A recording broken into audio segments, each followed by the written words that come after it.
every American citizen must have an equal right to vote. The administration of elections is primarily a state and local responsibility.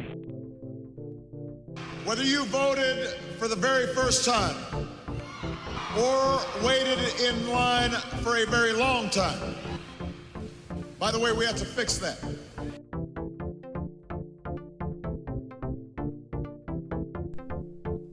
Hi, welcome to High Turnout Wide Margins. This is Brianna Lennon. I am the county clerk in Boone County, Missouri, and with me is my co-host, Eric Fay, Director of Elections in St. Louis County, Missouri.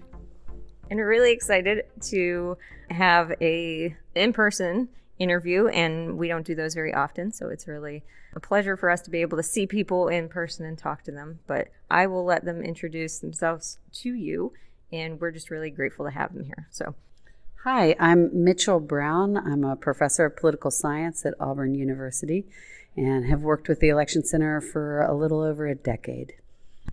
And I'm Kathleen Hale. I've worked with the Election Center for about 15 years, and I'm also a professor of political science at Auburn University. So our first question is always how you ended up working in the elections field in the first place. So by way of background, I grew up in an election house. My mom was the president of our local league chapter, and she would have league meetings in our living room. And she got into it because her grandmother was one of the leaders of the Alabama women's suffrage movement, and it's a family thing. And so I, of course, had no interest in elections. And fast forward a number of years, and I got to Auburn University and was studying interest groups and social movements. I was very interested in how people without power got it, and had a book contract for a book that I couldn't quite figure out how to write, and I was sort of at loose ends. And my good friend and colleague, Kathleen Hale, kept trying to convince me to come to an election center meeting, and I would be like, no thanks. And so one day, because I was just at loose ends writing this book, I said, sure, I'll come to this meeting, and I went. And in my first session, I sat there and thought, oh, this is actually really interesting, and there's a lot here. And yeah, let's turn my interest in how marginalized groups get power from trying to overthrow governments to voting. So I got involved a little bit more directly when I ended up at Auburn, and Auburn had this pre-existing relationship with the Election Center, had been something that faculty there had started at that time, probably 15 years before, and I was asked by somebody to start teaching some classes in the SARA program. And then one thing led to another. I got to see a little bit more. And then the person who was the faculty member who was in charge of the program at Auburn left. And I was encouraged by my chair to take on this piece of things. And it turned out to be pretty fascinating because I study capacity and how different arrangements of states and localities with the federal government support capacity. Like, how can we organize ourselves to do it better so that if government has a responsibility, we can actually execute it well, right? And have people know that we executed it well. And at the time, it seemed to me, and I think it certainly continued to be true, the intergovernmental questions about elections and the federalism questions about elections are about the hottest thing out there. And so one thing led to another, and Mitchell saw the light, and individually and together then started creating a research agenda around elections. So one thing I really want to know about what you two do, you obviously teach election administrators through the SARA program. You've had hundreds, probably thousands of them sit through your classes, Brianna and I being two of those. What is it like directing classes of election administrators? Is there anything different about teaching those people than, say, regular students at a university? I mean, in my mind, one thing I always think of, and I've seen in these classes, I think election administrators might tend to struggle a little bit with some like 30,000 foot level concepts. We want to jump right into the weeds about, well, how is that actually going to work? I mean, maybe I'm wrong about that, but what have you seen in your experience now dealing with our people? Well, I think there is a difference, and it comes from the experience base that anybody, who's not we would call them pre-service students without any work experience, anybody with work experience, and certainly any adults with work experience in such a detailed field as elections, they do want to get right to the heart of it. And so the challenge for us, and we can observe it as people become more experienced, as faculty become more experienced, the challenge for us is to be able to sort of keep that big idea or keep that theory sort of up in the air somewhere, listen to the examples and listen to the illustrations, and then be able to pull those illustrations up in a way that election officials can see the connection. I think that's one of the challenges, having a really deep experience base so that your audience will trust you and know that you have some idea what you're talking about, but to be able to make that connection too. Yeah, I'd add on to that and say that most of the election officials that we've worked with, because of the nature of what they do and what makes them successful in what they do, they're real clear at understanding each individual tree, right? And have a harder time seeing the forest, and can count the trees and can prepare the trees and plant the trees. And so our job then is to say, okay, let's take a step back. Let's think about the context in which what you're doing arose. How did we get here? What does it mean about where we're going? How can you use this information to think about how to do your job better, how to innovate, how to do new things in new ways within, of course, the limits of the law to be more effective at your jobs. I love my college students. I love my graduate students. I might love working with election officials more. And I think I've started almost every class I've ever taught with, oh, it's so nice to be here. And, you all are really, even for the people who want to connect with their friends after class and go to the bar and have a conversation, they're still, from the second they start class, engaged and interested in the topic. And so in a regular college classroom, we spend a lot of time trying to convince the students that they actually need to be excited and interested about what we're teaching. And you all come in excited and interested. And so that part's really good. Where do you think it came from that the election center needed to exist and that we needed to have these classes for elections administrators? Because we do our own training at our conferences, and regionally we all talk to each other, but this is a different experience because you get to talk to everybody from everywhere, but it's also providing you with a very academic foundation so that you can see that context and things like that. The idea for the Election Center, for the SARA program piece of the Election Center, came really from three people. Robert Montjoy, who is now retired, emeritus professor from Auburn University and still teaches in the SARA program. Ernie Hawkins, who is the retired chair of the board of the Election Center and retired as the chief election official for Sacramento County, California, and Tom Wilkie, who has a 50-plus year career in election operations, starting at the local level in New York and then becoming the state election director for the state of New York. These folks were really active in NASED and really active, in fact, formed NASED and formed the idea that there was a space, right? That there was a need to find a way to connect and do more. Robert really was the first person, the first academic to dedicate his professional career to researching and understanding election operations.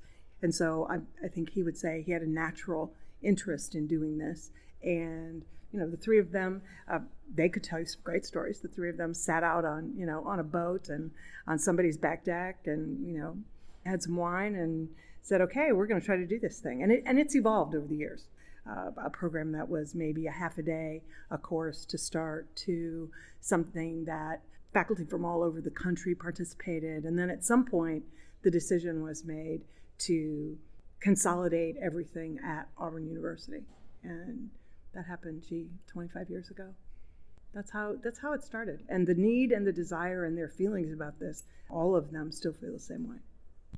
So I'll try and speak a little bit to the question about you do your own training in your local offices, your state associations, or your state election directors might have their own trainings. What makes this kind of training different and what the value added of it is.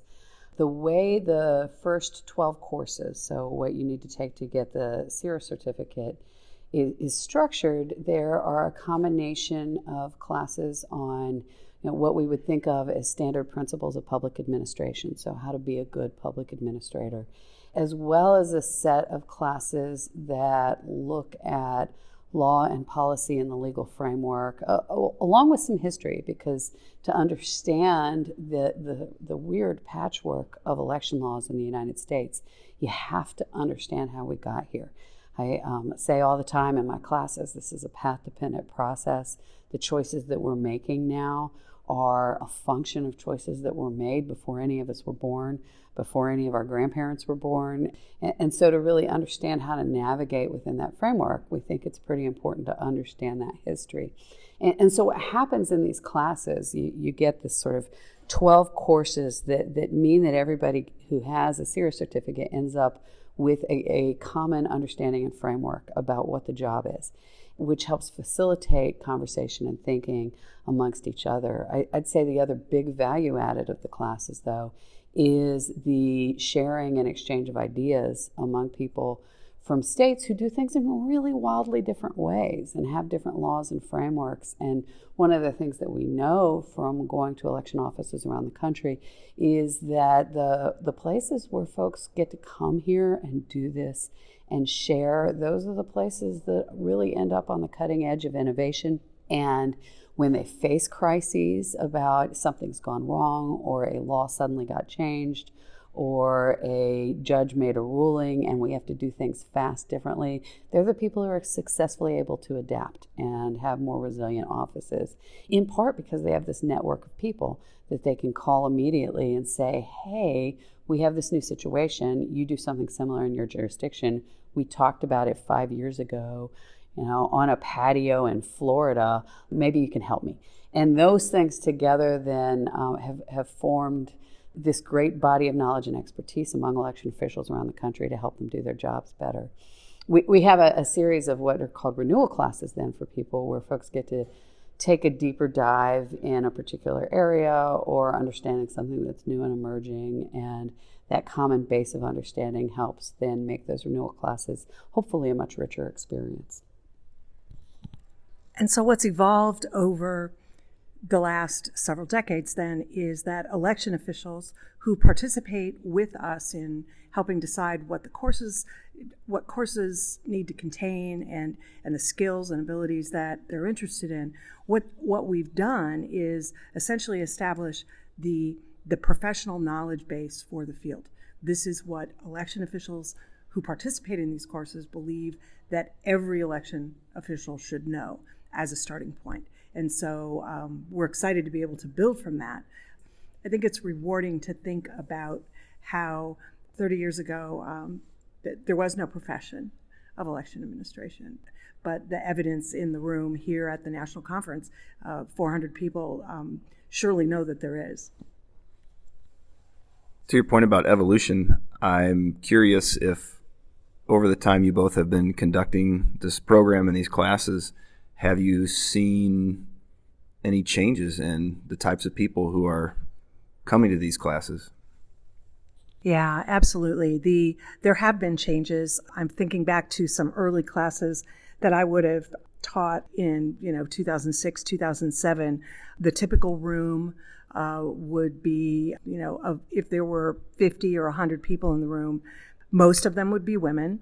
There would be rarely a person of color. They would be somewhere between 45 and 65, having spent a career in county government or state government. Probably half or more with no college degree, maybe some education beyond high school. And there's certainly nothing wrong with that, but the profile's changed. Folks in the room, it's a lot more diverse, both from a gender perspective and race and ethnicity, and the education level's higher. We're all coming from places of, some of us are elected, some of us are appointed, partisanship is part of it. None of that ever really comes up in elections center information. I mean, it's very nonpartisan. In a lot of the SERA classes, it comes from a position of how are we expanding the right to vote? Because I always just find it really striking when I start looking at some of the history classes in particular, I mean, we had a very limited right to vote. There is a struggle to get the right to vote. But in some places, I feel like that can be a very controversial statement. Very, very clear illustrations in classes that I have taught, where the evaluation comes back and says something like, "This is a really great class about the constitutional law of elections. It would be such a better class if you didn't talk about race. What does race have to do with any of it?" And of course, that's completely missing the entire point, right? And so being able to, I think we do talk about the restricted nature of attitudes, right? We've gone through many periods in restrictive nature of public attitudes. We've gone through many periods in history where it was clear that the public sentiment was that large groups of the public weren't supposed to vote, weren't capable of voting, had no basis for doing that. It's clear to me in a few of the classes, the legal framework, the history classes, why you would have that impression that all these classes are, there's this automatic assumption that part of what we're trying to do is, have this uncontested conversation about expansion of the franchise, because so much of the history and the restrictions and the administrative discretion that election officials have had over the last 150 years has touched on who we allow to be part of the voting process and who we don't allow to be part of the voting process. So I don't think it's an intentional thing on our part. I just think it's just such an integral part of what's happened and how we structure the conversations writ large. I would say that sometimes we have fights in classes I've taught about this, particularly the voter participation class. And some people feel very passionately in different ways about that.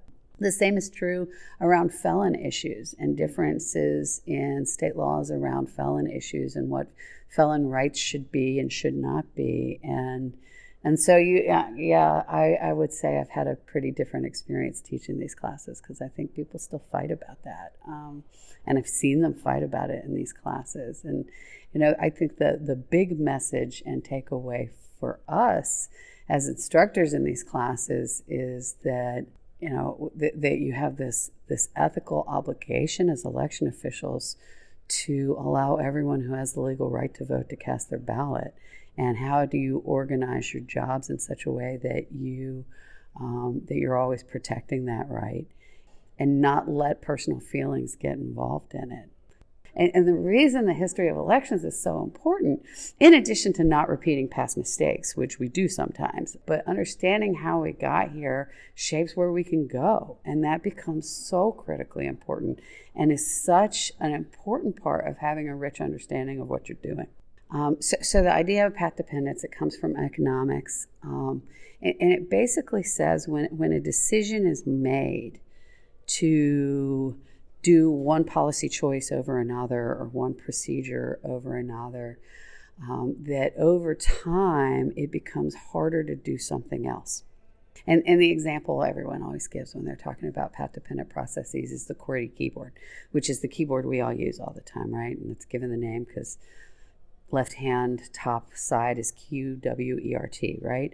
And the QWERTY keyboard made sense when it was created because technology was such that the letters were on metal pins, and the letters were arranged in such a way to minimize the pins from sticking based off of how the English language is written, right? And so you could be more efficient as a typer.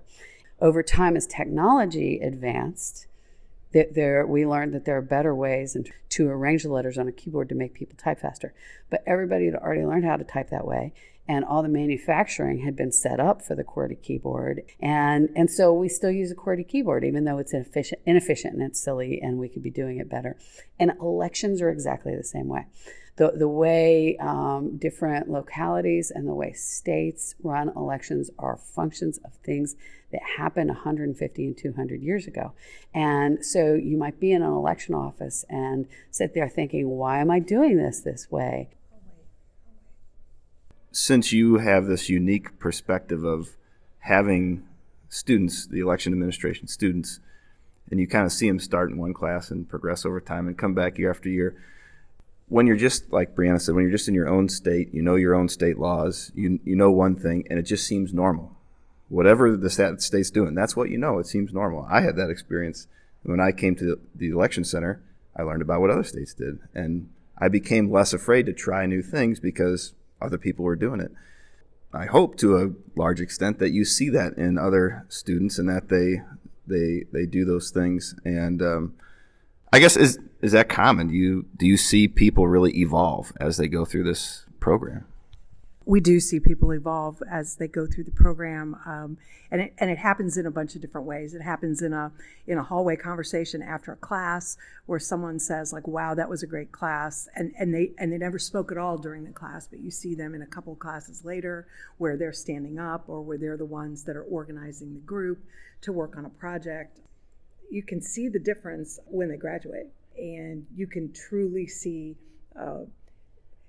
Not only well, you can see their confidence, you can see their pride, you can see their sense of commitment and renewal to being a part of a group of people who can see things in the same way, even if they don't always agree. They can agree on some pretty basic things. So I see it all the time. Kathleen and I aren't just trainers and teachers. We're also researchers, and I would say probably as much as I love doing these classes, my bigger passion is doing research. And after the 2016 election, we sat in Kathleen's kitchen counter, which is where we do a lot of our research, or at least talking about our research and writing of our research in our kitchen counter, and we were reflecting on what we had seen in collectively 25 years of experience going around to election offices around the country, meeting election officials in the classes, and what the narrative in the media was about the state of election administration.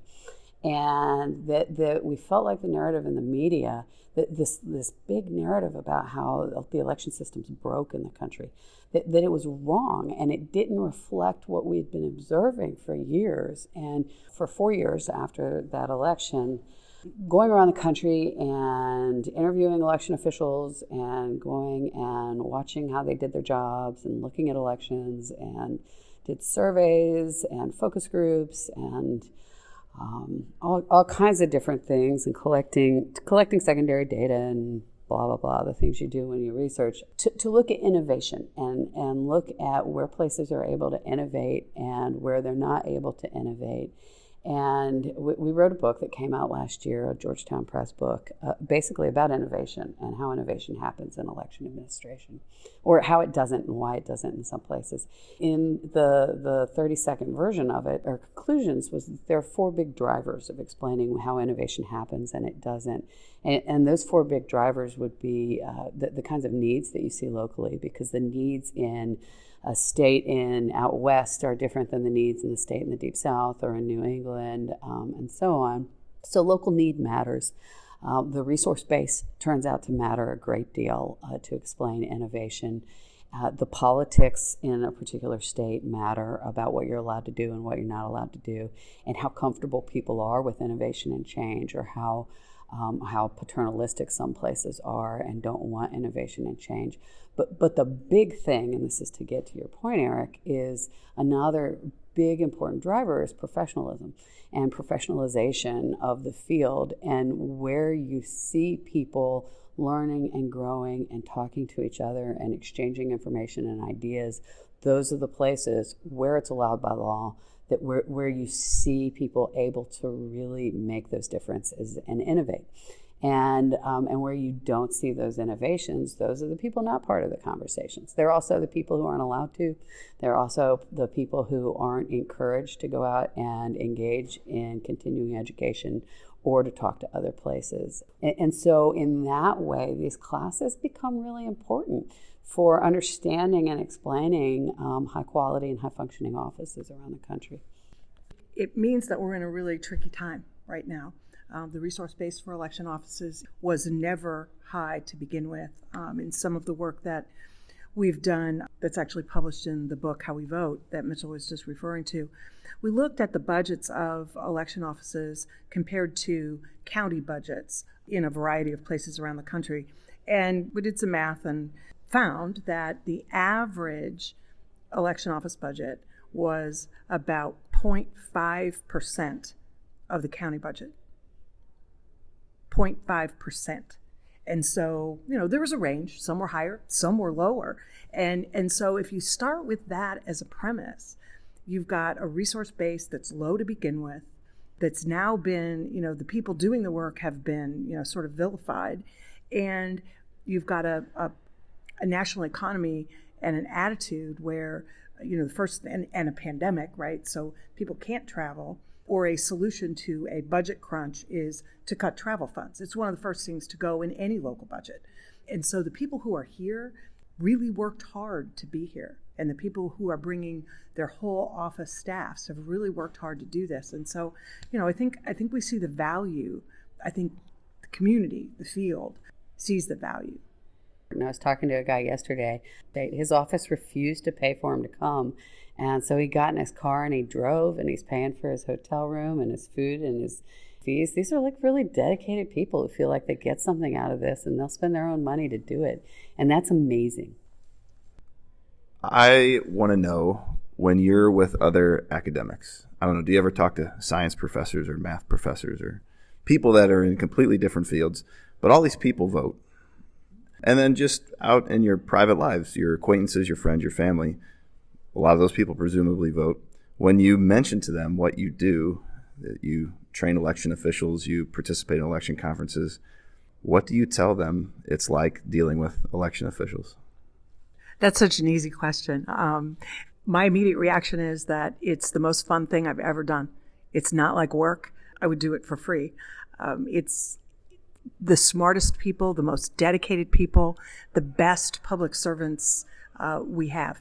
I really believe that. And anybody who would spend time in this community and see what goes on would know that. It was fun during the in air quotes during the 2020 election to have the rare opportunity of a lifetime, right? To have every single little crazy thing about an election show up on TV and have a family member say, like, what is that they're doing? I don't understand what that word means. And, it was kind of a nerd fest time. The people Kathleen knows are better people than the ones I know. Because that's not my experience at all. When people find out what I do, in fact, I had a guy tell me this summer, a neighbor, he came up to me, we were having a cookout in the backyard, and said, "So, I see that you study elections." And then he said, "That must be really boring. Why do you spend your time that way?" And that actually was better than the normal reaction I get, which is for people to immediately tell me how elections are run and what's wrong with them.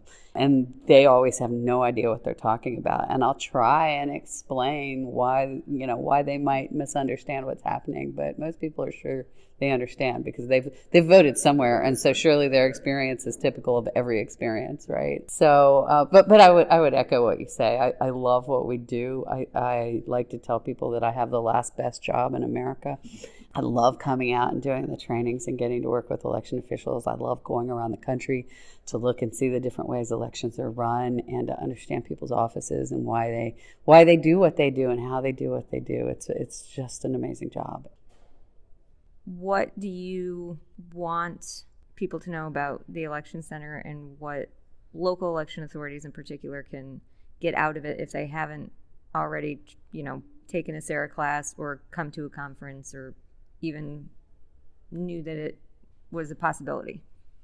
I guess the first thing I would say that I want people to know, even the people who are part of the Election Center, is that the name of the Election Center is also the National Association of Election Officials. And there's such an amazing opportunity not only to grow as a professional and to connect with other people, but there's an amazing opportunity for election officials, I think, through this vehicle to come together to make things happen and to use their energy collectively to make things happen and make things better.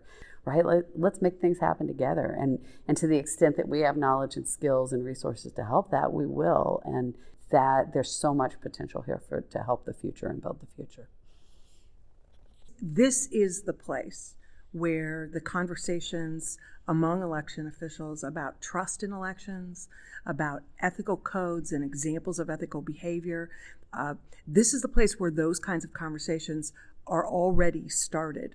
And we've created new vehicles through research relationships and projects to advance those and have election officials create those things for the field.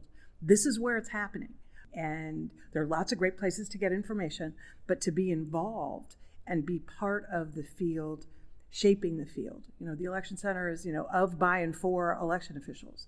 And it is the National Association of Election Officials. So everyone's welcome. I think everyone who comes wants to stay. After the Shelby decision, my sense of some of the concerns that were out there was that the folks left holding the bag was Congress. And after this past election, I feel like the folks left holding the bag are the state legislatures. The other thing I'd love to see happen is for elected officials and legislatures to actually come and get the same kind of training, particularly people on the committees that make these laws. Like, be in these conversations so we can have laws that are made that actually make sense. And that's not a partisan comment. I think you can see this on the left and the right because they don't actually understand what's happening. I would just add to that I would love to see that, and also like to see that involvement in something more than come to a legislative committee meeting of election officials here and listen to what they have to say about House Bill ABCD, right? I'd like to see elected and appointed leaders who make decisions that affect particularly local elections, be a part of the Sarah classes, be members, be part of this community. They are part of the community more broadly. That community would benefit from having a more specific conversation with election officials who are the experts. All right, that was another episode of High Turnout, Wide Margins. A big thanks to Doctors Kathleen Hale and Mitchell Brown for being our guests today at the Election Center Conference. We hope you enjoyed the episode, and we hope you listen next time to High Turnout, Wide Margins.